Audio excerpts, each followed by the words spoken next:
I don't know, said Eve. I don't think I should. He told us not to. She looked at Adam.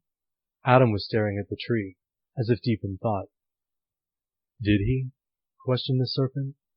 Did he tell you why? Did he give any reason? What did he say would happen? Yes, he said that we would die, Eve answered. He said that you would die? The serpent asked.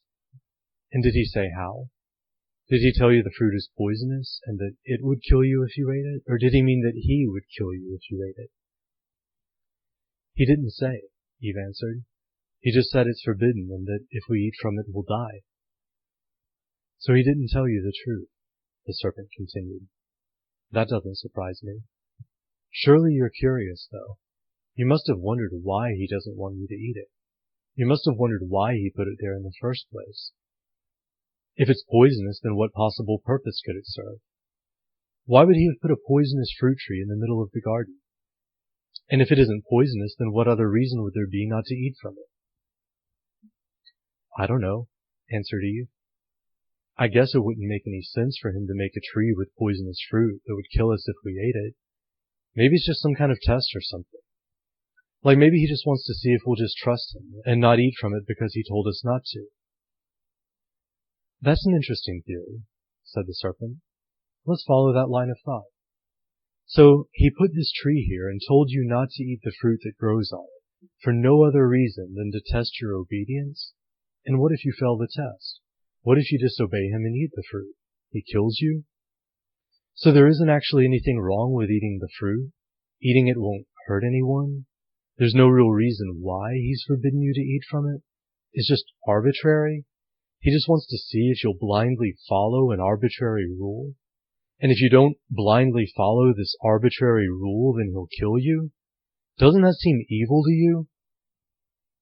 What do you mean by evil? Eve asked. She was unfamiliar with the concept. You don't know about good and evil?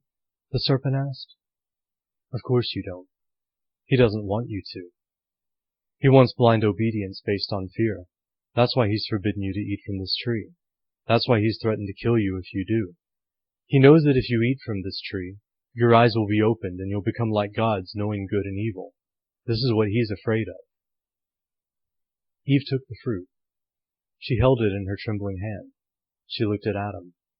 He just stared back at her blankly as she closed her eyes and bit into the fruit. It was unlike anything she had ever tasted.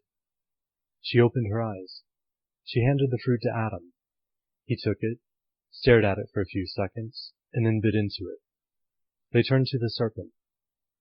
You see, said the serpent, you're still here. You didn't die. The fruit's harmless after all. The fruit may be harmless, but he isn't. He's going to kill us, said Adam. You're afraid? The serpent asked. You're afraid of him? Good for you. Fear of him is the beginning of wisdom. Why would you fear him if you were good? If you fear him, it's because you recognize him for what he is now. Evil. Your eyes are open now, but they're still adjusting to the light, so let me ask you now. What do you say makes something evil? I just know, answered Eve. I'm not sure if I can explain it, but I just know somehow. Let me ask you a hypothetical question, then, said the serpent. Then I'd like you to tell me what you think about it. Imagine that you and Adam had a son. Would you let him do absolutely anything he wanted to do? Or would you give him certain rules to follow? Would you tell him to do some things and not to do other things? Well, Eve began, I think I would let him do what he wanted to do. Unless, of course, he was doing something that would hurt him. Very good, said the serpent. And of course, if he had a brother, you wouldn't want him to do anything to hurt his brother either. No, of course not, Eve responded. So, for example, the serpent continued, you might tell him not to hit his brother over the head with a rock, because that would harm him. Did he ever tell you and Adam not to hit each other over the head with rocks? No, Eve answered. He only told us not to eat the fruit from this tree. Yes, the serpent responded, and threatened to kill you if you did. But as you can now see, he didn't give you this rule out of concern for your well-being, but for some other reason, perhaps as a test of your obedience, as you suggested. But can you imagine that you would ever give such an obedience test to your sons? Would you ever put several different kinds of fruit in front of your sons, tell them that they can eat any of them except for one, and then threaten to kill them if they disobeyed you? Of course not, gasped Eve. That would be a horrible thing to do. I wouldn't want them to eat a fruit if it were poisonous or if it were bad for them. But if I knew it were poisonous, I wouldn't put it where they could get to it anyway. And the fruit you just ate wasn't poisonous, was it? Asked the serpent. No, said Eve. It was good. Not only did it not kill us, but it gave us knowledge. It gave us knowledge of what's good and evil. Yes, the serpent continued. And wouldn't you want your children to know what's good and what's evil? Wouldn't you want them to know that it's evil to harm one another and that it's good to help each other out? So why wouldn't he want the two of you to know what's good and evil? I'll tell you why. It's because he wants you to obey everything he orders you to do without question. He has a sinister plan for you and your descendants, a terrifying vision for the future of this world. He wants slaves who will slaughter men, women, and children at his command.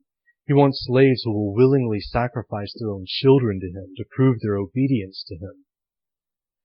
That's evil, said Eve. I would never obey him if he ordered me to kill my own son, even if he threatened to kill me for disobeying. Why not? Asked the serpent. Because it's wrong, that's why, Eve answered. Let me play his advocate here, for the sake of argument, said the serpent. He created this world, so isn't it up to him what's right and wrong? He has the power to destroy you if you disobey him, so don't you have to do whatever he commands?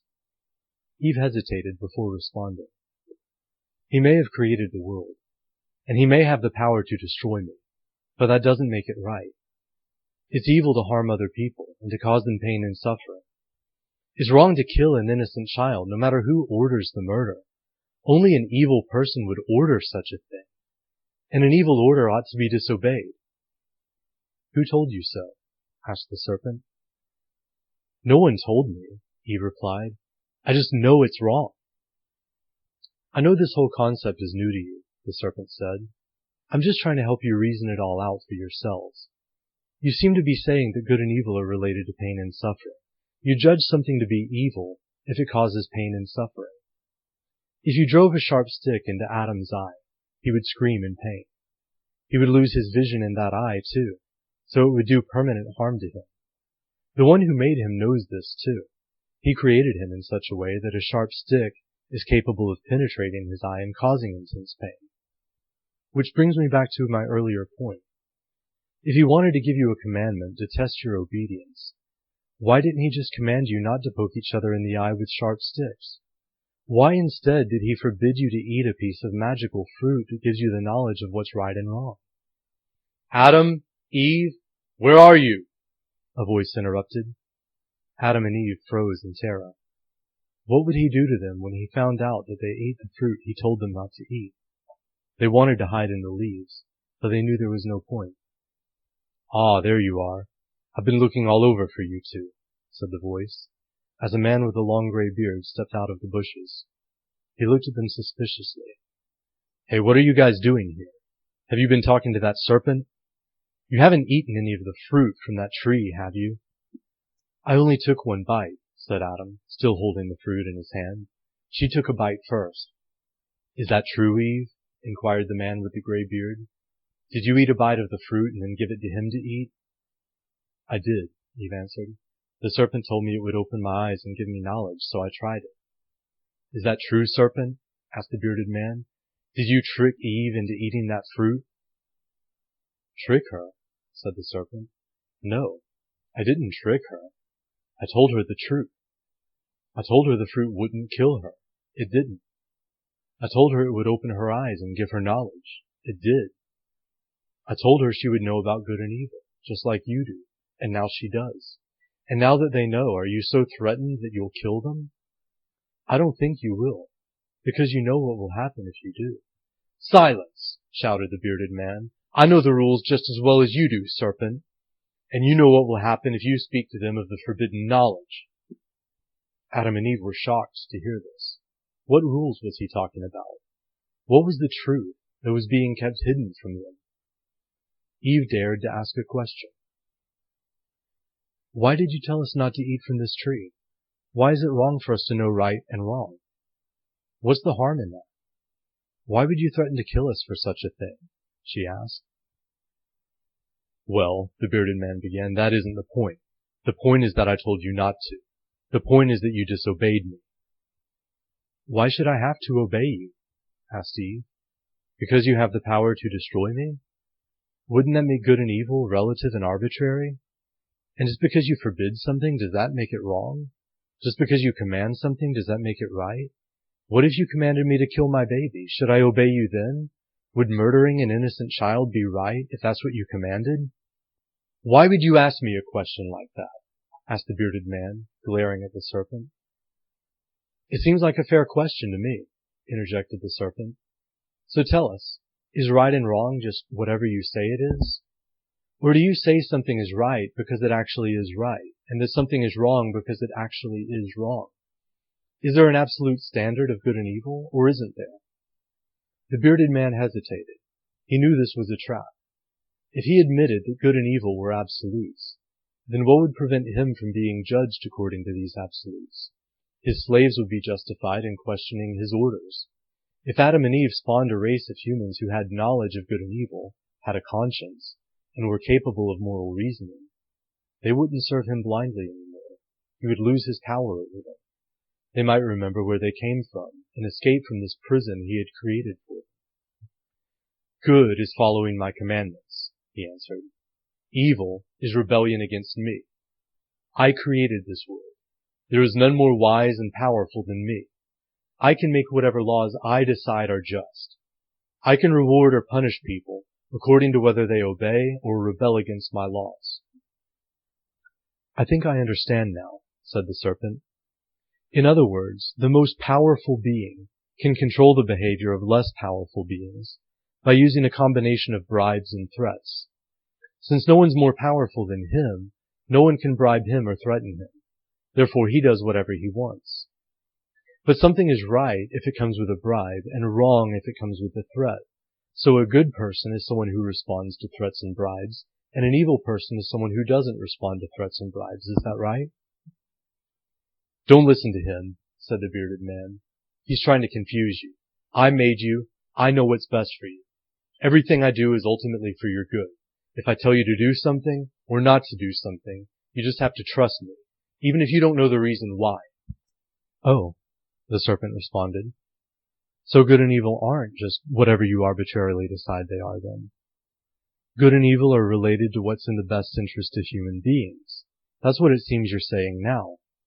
In other words, if you tell them not to poke each other in the eye with a sharp stick, it's because you made them, and you know that if they get poked in the eye with a stick, it'll hurt them very much and do serious damage to the eye.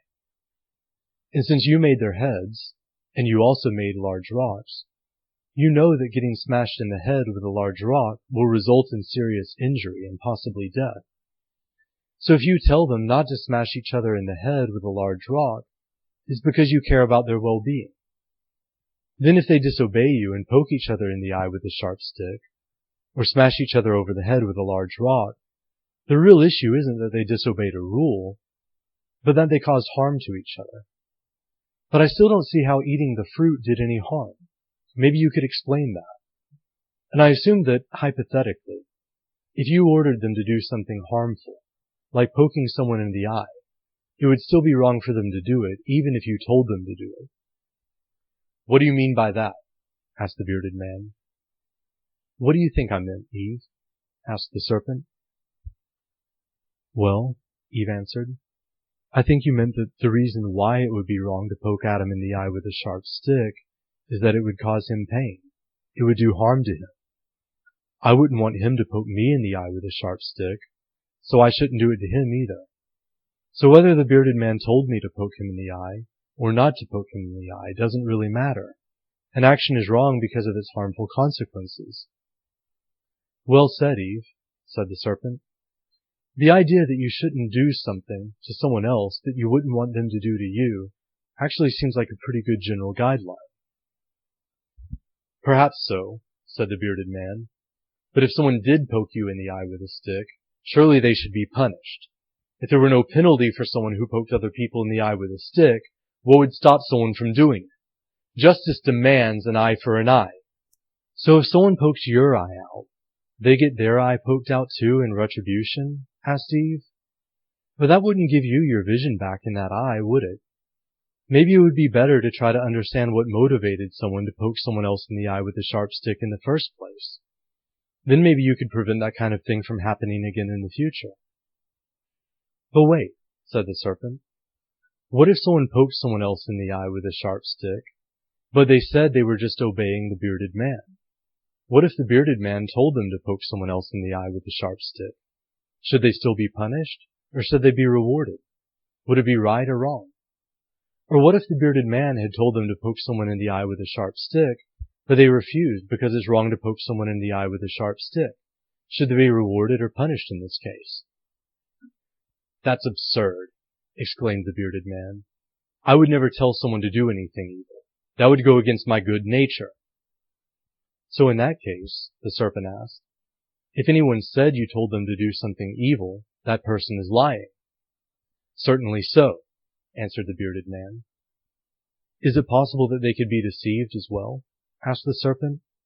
Isn't it possible someone else might pretend to be you and tell them to do something evil?